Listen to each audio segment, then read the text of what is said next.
سورۃ الشعراء کی آیت نمبر 90۔ الحمدللہ وکفی وسلام علی عبادہ الذین اصطفی،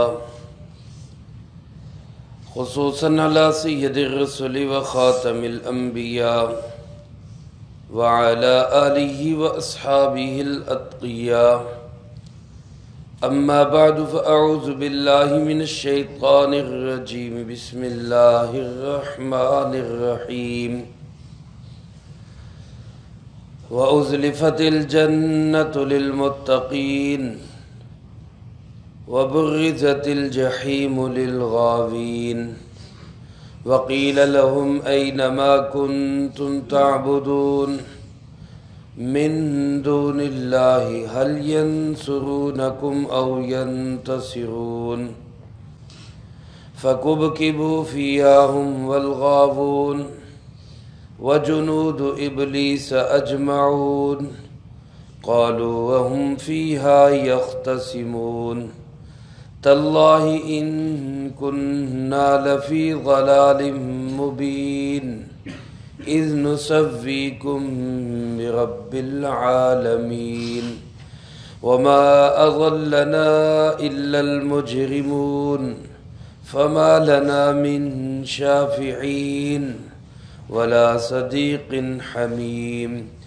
فلو أن لنا كرة فنكون من المؤمنين إن في ذلك لآية وما كان أكثرهم مؤمنين وإن ربك لهو العزيز الرحيم۔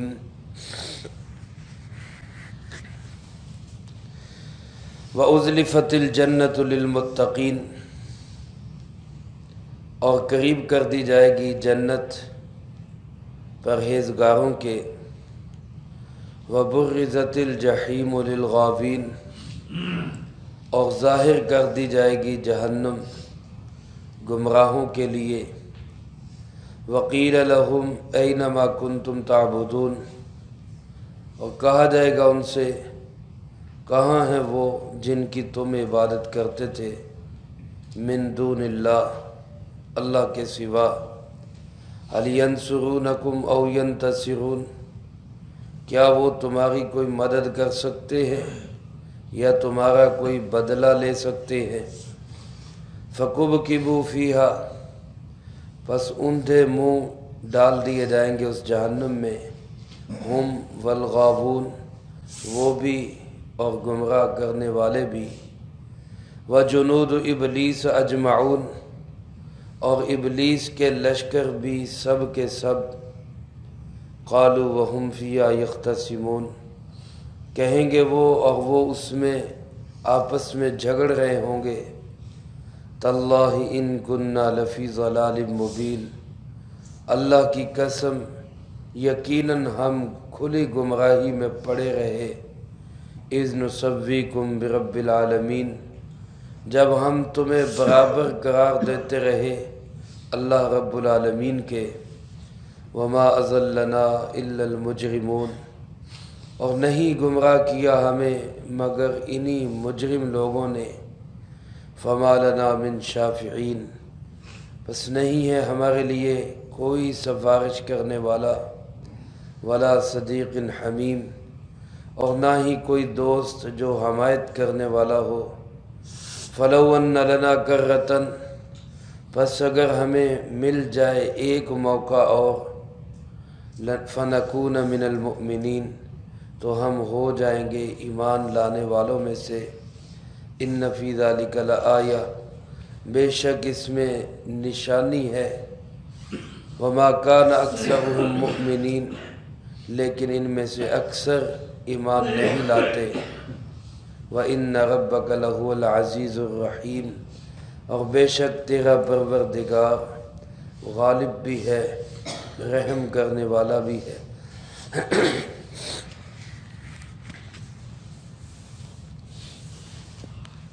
ان آیات مبارکہ میں اللہ رب العالمین نے دنیا کے اندر دو جماعتیں جو اللہ پاک کی طرف سے طے شدہ ہے ان کا انجام ارشاد فرمایا ہے۔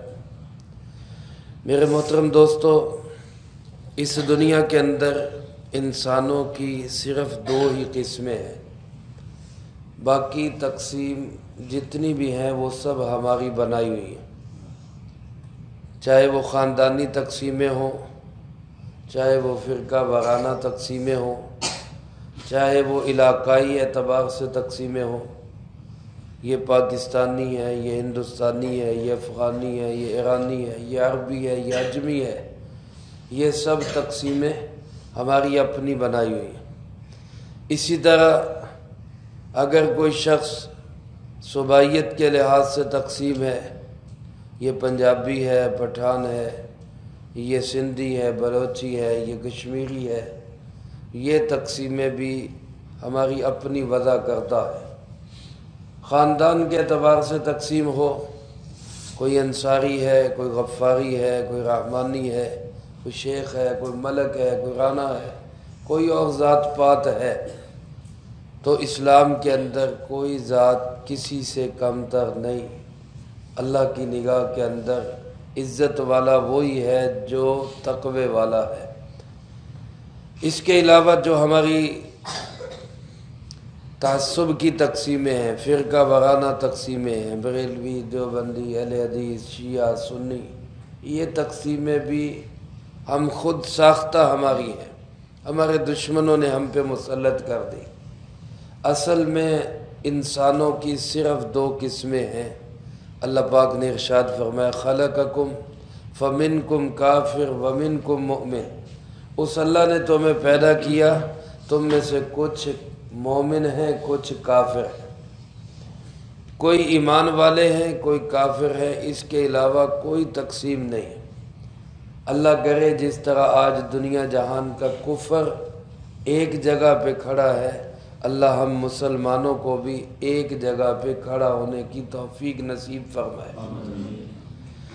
میرے محترم دوستو، اللہ پاک نے دنیا کے اندر یہ دو چیزیں، حق اور باطل، اسلام والے اور کفر والے، سچائی والے اور جھوٹ والے، یہ شروع سے چل رہا ہے سلسلہ اور قیامت تک چلے گا۔ رحمان والے بھی دنیا میں آئیں گے، رہیں گے، شیطان والے بھی اپنے کام میں اور سازشوں میں لگے رہیں گے۔ ازل سے ستیزہ کار ہے تا امروز، چراغ مصطفی سے شرار ابو لہبی۔ حضور نبی کریم صلی اللہ علیہ وسلم سے لے کر اب تک اور آپ سے پہلے سارے انبیاء کی تاریخ پڑھ لیں، ہر دور میں ابو لہب بھی آیا ہے، ہر دور کے اندر جناب محمد کریم صلی اللہ علیہ وسلم کا کردار بھی آیا ہے۔ نام بدلتے رہے ہیں، کہیں موسیٰ ہے مقابلے میں فرعون ہے، کہیں نمرود ہے مقابلے میں ابراہیم علیہ السلام ہے، کہیں حضرت محمد صلی اللہ علیہ وسلم ہے تو مقابلے کے اندر ابو جہل، ابو لہب، عتبہ، شیبہ وغیرہ، کہیں ایک طرف اگر یزیدی قوتیں ہیں تو ان کے مقابلہ کرنے کے لیے اہل حق حضرت حسین رضی اللہ تعالیٰ عنہ کی شکل میں نمودار ہوتے ہیں۔ ہر دور کے اندر یہ کام حق و باطل کا معرکہ برپا رہا ہے۔ کامیاب کون ہے؟ آخری انجام کن کا ہے؟ اچھا انجام کن کا ہے؟ وہ بھی اللہ پاک نے واضح ارشاد فرما دیا کہ وَالْعَاقِبَةُ لِلْمُتَّقِينَ، اچھا انجام ہمیشہ کن کا ہوگا؟ پرہیزگاروں کا ہوگا، متقی لوگوں کا ہوگا۔ یہاں بھی اللہ پاک نے انہی دو طبقات کی جزا اور سزا کا ذکر کیا ہے۔ اللہ پاک ارشاد فرماتے ہیں اُزْلِفَتِ الْجَنَّةُ لِلْمُتَّقِينَ، جنت متقیوں کے قریب کر دی جائے گی، جنت متقیوں کے قریب کر دی جائے گی۔ قرآن کریم میں دو قسم کے الفاظ ہیں جنت کے متعلق، ایک تو یہی جنت قریب کر دی جائے گی، وَإِذَا الْجَنَّةُ أُزْلِفَتْ، سورۃ تکویر میں بھی یہی لفظ ہے، جب جنت قریب کر دی جائے گی۔ اور ایک طرح کے لفظ آتے ہیں جس میں یہ فرمایا گیا يَدْخُلُونَ الْجَنَّةَ، ایمان والے جنت میں داخل ہوں گے، فرشتے استقبال کریں گے، سلام علیکم طبتم فادخلوها، تم پہ سلام ہو، خوش رہو، مبارک ہو، جنت میں داخل ہو جاؤ۔ تو بعض الفاظ سے معلوم ہوتا ہے کہ ایمان والے جنت میں جائیں گے، اور بعض الفاظ سے معلوم ہوتا ہے کہ جنت کو ایمان والوں کے قریب کر دیا جائے گا۔ تو بظاہر تضاد نظر آتا ہے، لیکن اگر اس کو ہم تھوڑا سا اپنے عرف میں لا کے سمجھیں تو تضاد نہیں۔ جیسے یہاں سے کوئی شخص لاہور جا رہا ہو، اب وہ جاتے ہوئے پوچھتا کیا ہے، لاہور آیا کہ نہیں؟ سوال کیا کرے گا، لاہور آیا کہ نہیں؟ لاہور نے تو نہیں آنا، تو نے لاہور جانا ہے۔ اور جب قریب پہنچ جاتے تو کیا کہتے ہیں، جی لاہور بس اتنا قریب ہے، بس آ گئے ہم، لاہور آ گیا، لاہور آ گیا۔ لاہور تو وہیں کھڑا ہے، وہ تو نہیں آیا، تو لاہور پہنچ گیا۔ تو ایک معنی تو یہی ہے کہ جنت والے جنت میں پہنچ جائیں گے، اسی کو کہا گیا جنت قریب آ گئی، جنت آ گئی۔ چلتے چلتے چلتے ہمارا سفر جاری ہے، موت کے مراحل سے گزر کے، قبر کے مراحل سے گزر کے، حشر کے مراحل سے گزر کے سفر ہمارا جنت کی طرف جاری ہے۔ تو پھر وہاں جا کے کیا کہا جائے گا، بھائی جنت آ گئی، آ گئی بھی جنت آ گئی۔ اللہ ہم سب کو جنت میں داخلہ نصیب فرما دے۔ اس معنی میں اللہ پاک نے فرمایا جنت قریب کر دی جائے گی۔ حقیقت یہی ہے کہ اہل جنت جنت تک پہنچیں گے اور جنت میں داخل ہوں گے۔ بعض حضرات فرماتے ہیں حقیقی معنی بھی مراد ہو سکتا ہے کہ جنت کو بھی وہاں پہ لایا جائے، میدان حشر کے اندر۔ جس طرح جہنم کے متعلق ترمذی شریف کی روایت میں ہے، رسول اللہ صلی اللہ علیہ وسلم نے ارشاد فرمایا، جس کا مفہوم یوں ہے کہ جہنم کو اس دن لایا جائے گا۔ قرآن پاک بھی فرماتا ہے وَجِیءَ یَوْمَئِذٍ بِجَہَنَّمَ، جہنم کو لایا جائے گا۔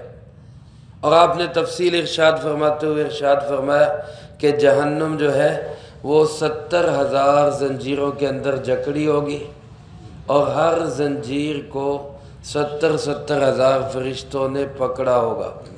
اس کے باوجود وہ قابو سے باہر ہو رہی ہوگی، اس کے اندر جوش اتنا ہوگا۔ کلا انہا لظا نزاعۃ للشوا، یہ جہنم جوش سے پھڑک رہی ہوگی، جیسے کوئی چیز باہر نکلنے کو کرتی ہے، اس طرح جہنم جو ہے وہ بھڑک رہی ہوگی۔ تو اللہ پاک ارشاد فرماتے کہ جنت بھی لائی جائے گی، جہنم بھی وہاں پہ لائی جائے گی۔ اور فرمایا وَبُرِّزَتِ الْجَحِيمُ لِلْغَابِينَ، جہنم کو گمراہوں کے لیے کھول دیا جائے گا۔ جہنم آج پردے میں ہے، جنت اور جہنم ڈھکے چھپے ہیں، ہماری آنکھوں سے اوجھل ہے، لیکن ہم ایمان رکھتے ہیں کہ جنت بھی ہے، جہنم بھی ہے، کیونکہ ہمیں مخبر صادق جناب محمد کریم صلی اللہ علیہ وسلم نے بتلایا جنت بھی ہے اور جہنم بھی ہے۔ حدیث پاک میں آپ صلی اللہ علیہ وسلم کی دعاؤں میں بھی یہ الفاظ آتے ہیں کہ آپ فرمایا کرتے تھے جنت بھی حق ہے، جہنم بھی حق ہے۔ آج بھی موجود ہیں، جنت بھی موجود ہے، جہنم بھی موجود ہے، لیکن ہماری نظروں سے اوجھل ہے۔ اس دن اللہ ہماری آنکھوں سے یا جنت اور جہنم سے پردہ ہٹا دیں گے اور جہنم سامنے نظر آنے لگ جائے گی۔ وقیل لہم، پھر جو لوگ دنیا کے اندر شرک کرتے رہے، اللہ کے غیر کی عبادت کرتے رہے، ان سے ڈانٹتے ہوئے ناگواری کے انداز میں ان سے کہا جائے گا اینما کنتم تعبدون، کدھر ہیں وہ جن کی تم عبادت کرتے تھے، من دون اللہ، اللہ کو چھوڑ کر، کبھی کسی در پہ، کبھی کسی آستانے پہ، کبھی کسی چوکھٹ پہ، کبھی کسی بڑی طاقت کے سامنے، تم جو دنیا میں در در پہ جا کے جھکتے تھے، بتاؤ آج وہ سب کدھر؟ اینما کنتم تعبدون، وہ جن کی تم عبادت کرتے تھے اللہ کو چھوڑ کر کہاں گئے وہ؟ هل ینصرونکم، کیا وہ تمہاری کوئی مدد کر سکتے ہیں؟ او ینتصرون، یا مدد نہیں کر سکتے، تمہارا کوئی انتقام ہی لے سکتے ہو، کوئی بدلہ ہی لے سکتے ہو۔ آج دنیا کے اندر کوئی انسان کسی کی مدد کر دیتا ہے، کوئی مدد نہیں کرتا، کہتا ہے چلو جی تیرے نہ زیادتی ہوئی ہے، نہ بدلہ میں لواں، لیکن اللہ فرماتے بتاؤ تمہارے ساتھ اگر تمہیں انجام تک پہنچایا جا رہا ہے تو تمہارے معبودان باطلہ میں سے کوئی ہے جو تمہاری مدد کر سکے یا کوئی ہے جو تمہارا انتقام لے سکے؟ اللہ فرماتے فَكُبْكِبُوا فِيهَا هُمْ وَالْغَاوُونَ، ان کو بھی اور ان کو گمراہ کرنے والوں کو بھی سب کو الٹا منہ کر کے جہنم میں ڈال دیا جائے۔ کبو کا معنی منہ نیچے کر کے گھسیٹ کر منہ کے بل اونھے منہ جہنم میں ڈال دیا جائے گا، ہم ان کو بھی والغاوون اور ان کو غلط راستے پہ چلانے والوں کو بھی، اور ان کے ساتھ ساتھ وجنود ابلیس اجمعون، شیطان اور ابلیس اس کے بھی سارے لشکر وہ بھی سب کے سب جہنم میں ڈال دیے جائیں گے۔ ابلیس شیطان ہی کو کہا جاتا ہے۔ ابلیس کا معنی بھی مایوس، نا امید۔ شیطان چونکہ اللہ کی رحمت سے بالکل نا امید اور مایوس ہے، اس لیے اس کو کہا جاتا ہے ابلیس۔ اللہ کی رحمت سے ہمیں کبھی بھی مایوس نہیں ہونا چاہیے، اللہ کی رحمت بڑی وسیع ہے۔ شیطان اور شیطانی قوتیں اللہ کی رحمت سے بالکل مایوس اور نا امید ہے، اس لیے وہ ابلیسی لشکر بھی سارے کے سارے اللہ فرماتے ان کے ساتھ ہی منہ کے بل جہنم میں پھینک دیے جائیں گے۔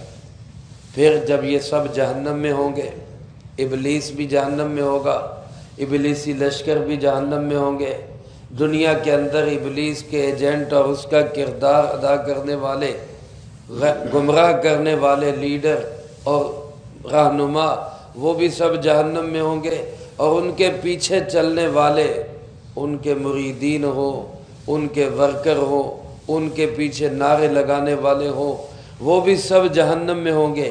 تو اللہ فرماتے جہنم کا پھر ایک منظر یہ بھی ہوگا کہ وَهُمْ فِيهَا يَخْتَصِمُونَ، وہ سب آپس میں ایک دوسرے سے جھگڑ رہے ہوں، لڑ رہے ہوں، سارے جہنم میں اکٹھے، اور جہنم میں کیا ہوں گے؟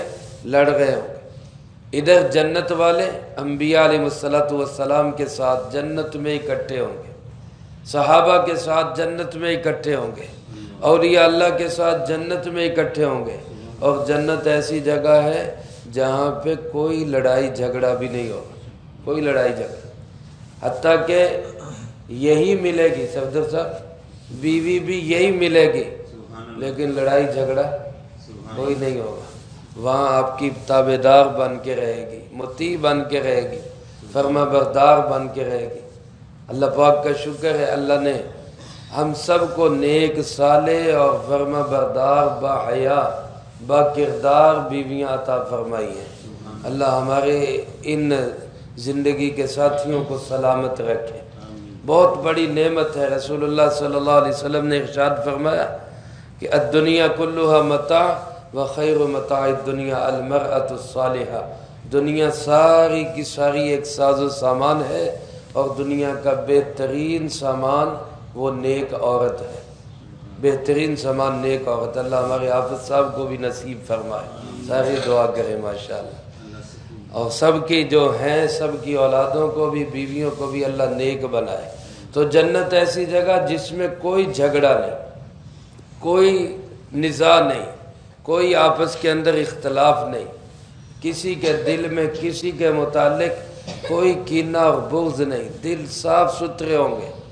اور جہنم میں یہی سزا کافی ہے کہ سارے ایک دوسرے کے ہتھی وکھی پڑ رہے ہوں، سب لڑائیاں کر رہے ہوں، متبوعین بھی، تابع بھی، ورکر بھی اپنے لیڈروں سے لڑ رہے ہوں گے، مرید اپنے پیروں سے، گمراہ کرنے والے پیروں سے لڑ رہے ہوں گے، اور جو آگے آگے چلنے والے ہیں وہ پیچھے چلنے والوں سے الجھ رہے ہوں گے۔ قالوا وهم فيها يختصمون، اور کیا کہیں گے؟ اعتراف جرم کریں گے، تاللہ، اللہ کی قسم، ان کننا لفی ضلال مبین، ہم تو گمراہی میں ہی پڑے رہے، اور کھلی گمراہی میں پڑے رہے۔ اس وقت آنکھیں کھلیں گی، ابھی تو آنکھوں پہ پردہ ہے نا، سمجھ نہیں آ رہا کون صحیح ہے کون غلط ہے۔ پھر جب آنکھیں کھلیں گی تو اعتراف کریں گے کہ اللہ کی قسم ہم تو کھلی گمراہی میں پڑے رہے، اذ نسویکم برب العالمین، جب ہم تمہیں رب العالمین کے برابر قرار دیتے رہے۔ اپنے لیڈروں سے کہیں گے، اپنے رہنماؤں سے کہیں گے، پیشواؤں سے کہیں گے یار تمہیں تو ہم رب کے برابر بناتے رہے۔ اب یہاں سوال یہ ہوتا ہے کہ رب کے برابر سارے لیڈر تو، سارے ورکر تو اپنے لیڈروں کو نہیں بناتے۔ حضرت عدی ابن حاتم رضی اللہ تعالیٰ عنہ مسلمان ہوئے تو اب صلی اللہ علیہ وسلم سے ایک سوال کیا۔ قرآن کریم میں اللہ پاک نے فرمایا یہودیوں اور عیسائیوں نے اتخذوا احبارہم و رہبانہم اربابا، کہ یہودیوں اور عیسائیوں نے اپنے مذہبی رہنماؤں کو، اپنے مشائخ اور علماء کو اور اپنے مذہبی لیڈروں کو رب بنا لیا تھا۔ یہ اللہ پاک نے ارشاد فرمایا کہ انہوں نے اپنے مذہبی رہنماؤں کو، لیڈروں کو رب بنا لیا تھا۔ تو حضرت عدی ابن حاتم کہنے لگے اللہ کے محبوب ہم نے تو کبھی رب نہیں بنایا، عیسائیوں نے، یہودیوں نے تو کبھی ان کو رب نہیں بنایا، مفہوم عرض کر رہا ہوں۔ تو قرآن کریم کیسے کہہ رہا ہے کہ ہم نے، عیسائیوں یہودیوں نے ان کو رب بنا لیا؟ اللہ پاک نے، حضور نبی کریم صلی اللہ علیہ وسلم نے حضرت عدی ابن حاتم رضی اللہ تعالیٰ عنہ کو اس اشکال کو اور اس سوال کا جواب دیتے ہوئے ارشاد فرمایا، مفہوم اس کا کچھ یوں ہے کہ بولے بادشاہ تم مجھے یہ بتاؤ کہ جب تمہارے مذہبی رہنما کسی چیز کو کہتے تھے کہ وہ حلال ہے، اللہ اس کو کہتا تھا کہ نہیں یہ حرام ہے، تو تم اللہ کی مانتے تھے کہ اپنے ان رہنماؤں کی مانتے تھے؟ اور جب اللہ کسی چیز کو کہتے کہ یہ حلال ہے اور تمہارے مذہبی رہنما کہہ دیتے کہ نہیں یہ حرام ہے، تو تم اللہ کی مانتے تھے یا اپنے ان مذہبی ٹھیکیداروں کی مانتے تھے؟ تو انہوں نے کہا جی یہ تو غلطی تھی، ہمارے لوگ عیسائی اور یہودی جو تھے وہ اللہ کے مقابلے میں اپنے ان لیڈروں کی بات مانا کرتے تھے۔ تو آپ نے فرمایا پھر اور رب بنانا کس کو کہتے ہیں؟ اسی کا معنی تو ہے رب بنانا۔ آج جب انسان اللہ کو چھوڑ کر بندوں کی اطاعت اس طرح کرنے لگتا ہے کہ دین کے احکامات بھی بدلتے ہیں تو بدل جائے، تو اسی کا معنی تو ہے رب بنانا۔ تو پھر یہی قیامت کے دن ان کو کہیں گے کہ ستیہ ناس ہو ہمارا، ہم نے تمہیں کیوں رب العالمین کے برابر بنا دیا؟ کیوں ہم تمہاری باتیں ایسے ماننے لگ گئے جیسے رب کی باتیں ماننی چاہیے؟ اور پھر کہیں گے وما اضلنا الا المجرمون، ہمیں ان مجرموں نے، ان گھنڈوں نے ہمیں گمراہ کیا۔ انہی کو جن کے پیچھے نعرے لگایا کرتے تھے، جن کے پیچھے بھاگا کرتے تھے، جن کے پیچھے اپنی تن من دھن سب کچھ لگانے کے لیے تیار تھے، انہی کو کہیں گے ان مجرموں نے ہمیں گمراہ کیا، ان غنڈہ گردوں نے ہمیں گمراہ کیا۔ اور پھر اللہ پاک سے کہیں گے فما لنا من شافعین، اے اللہ آج تو ہمارا سفارشی بھی کوئی نہیں۔ دنیا کے اندر بندہ کہتا ہے یار اسی بڑی پارٹی کے ساتھ جوڑو، کسی بڑے لیڈر یا M N A M P A سے تعلق جوڑو، کوئی مسئلہ بن جائے تو کوئی سفارش تو کرے۔ تو وہاں کیا ہوگا؟ سارے ہی بڑے بڑے لیڈر موجود ہوں گے، شیطان جیسا گمراہ کرنے والا لیڈر وہ بھی موجود ہوگا، لیکن کیا فرمائیں گے، کیا کہیں گے؟ فما لنا من شافعین، آج تو کوئی ہمارا سفارشی بھی نہیں، ولا صدیق حمیم، کوئی ایسا دوست بھی نہیں جو ہماری حمایت کرے، کوئی ایسا جگری یار جو ہر جگہ پہ حق و ناحق، صحیح اور غلط، سچ اور جھوٹ میں ہمارے ساتھ کھڑا ہوتا تھا، آج تو ایسا کوئی دوست بھی نہیں۔ یہاں علماء نے ایک نقطہ لکھا ہے کہ جہاں سفارشیوں کی بات آئی وہاں اللہ نے جمع کا لفظ بولا، من شافعین، سفارشی جمع، اور جہاں دوست کی بات آئی وہاں صدیق واحد کا لفظ بولا، دوست بھی کوئی نہیں۔ تو اس سے علماء فرماتے ہیں اس میں نقطہ یہ ہے کہ دنیا کے اندر سفارشی بہت مل جاتے ہیں، حمایتی بہت مل جاتے ہیں، اور ایسا دوست بہت کم ملتا ہے جو ہر مصیبت اور راحت اور خوشی میں ساتھ کھڑا ہو۔ وہ کوئی کوئی ہوتا ہے، جیسے کہتے ہیں نا دشمن ہر کوئی تے سجن کوئی کوئی، تو دوست کوئی کوئی ہوتا ہے۔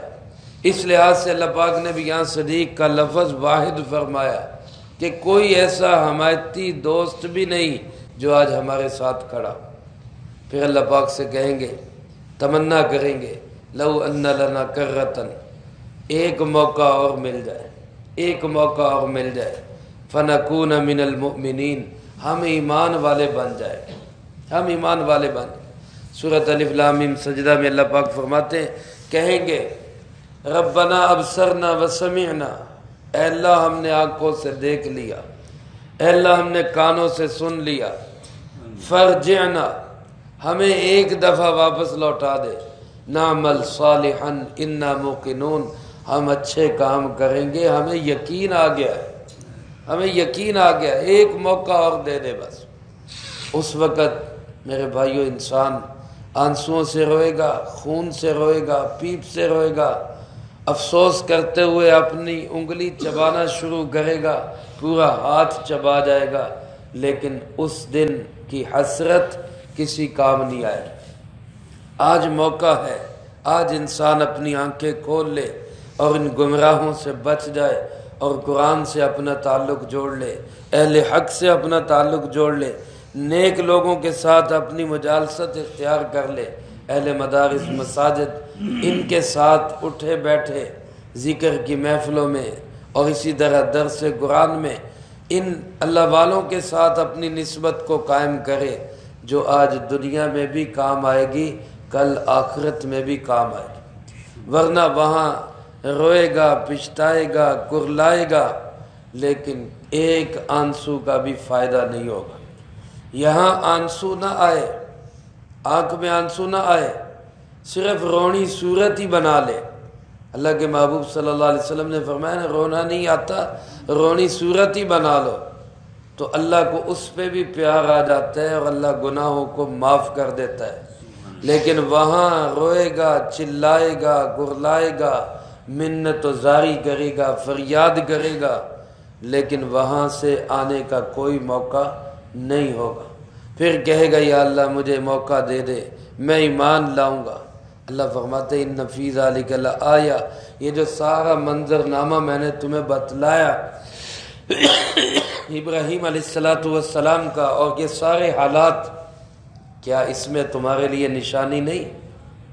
یقیناً بہت بڑی کھلی نشانی ہے، لیکن فرمایا وما کان اکثرهم مؤمنین، اکثر کا حال یہ ہے کہ اب بھی وہ ایمان نہیں لاتے۔ آج بھی دنیا میں دیکھ لیں، انسان اربوں کی تعداد میں انسان موجود ہیں، 1 ارب 1.25 ارب مسلمان، باقی سب بے ایمان، سب کافر۔ وہ کدھر جا رہے ہیں؟ قرآن چیخ چیخ کے کہہ رہا ہے ما کان اکثرهم مؤمنین، اکثر آج بھی ایمان نہیں لا رہے۔ ان ربک لہو العزیز، کسی کے ذہن میں اگر یہ آئے کہ بھئی اکثر ایمان نہیں لاتے تو اللہ کی قوت اور طاقت کہاں گئی؟ اللہ کیوں نہیں ان کو ایمان پہ لانے پہ مجبور کرتا؟ تو اللہ پاک فرماتے ہیں ان ربک لہو العزیز، تیرا رب غالب ہے، وہ ایسا نہیں کہ کمزور ہو گیا ہے، وہ آج بھی غالب ہے، وہ چاہے تو زبردستی ان کو منوا سکتا ہے، لیکن وہ غالب ہونے کے ساتھ ساتھ رحیم بھی ہے، وہ بڑا مہربان بھی ہے۔ اس کی رحمت کا تقاضا ہے کہ اس نے دلائل دیے ہیں اور پھر آزاد چھوڑا ہے، جس کا جو دل چاہے عقیدہ اپنائے، انجام بتلا دیا، صحیح راستے پہ چلے گا تو ازلفت الجنت للمتقین، غلط راستے پہ چلے گا تو برزت الجحیم للغابین۔ اللہ مجھے آپ کو سب کو اچھوں کے ساتھ چلنے کی توفیق نصیب فرمائے، دنیا میں بھی آخرت میں بھی اللہ ہمیں نیک لوگوں کے ساتھ جنت میں داخلہ نصیب فرمائے۔ جو کہا سنا اس کو زندگی میں لا کے دوسروں تک پہنچانے کی توفیق عطا فرمائے۔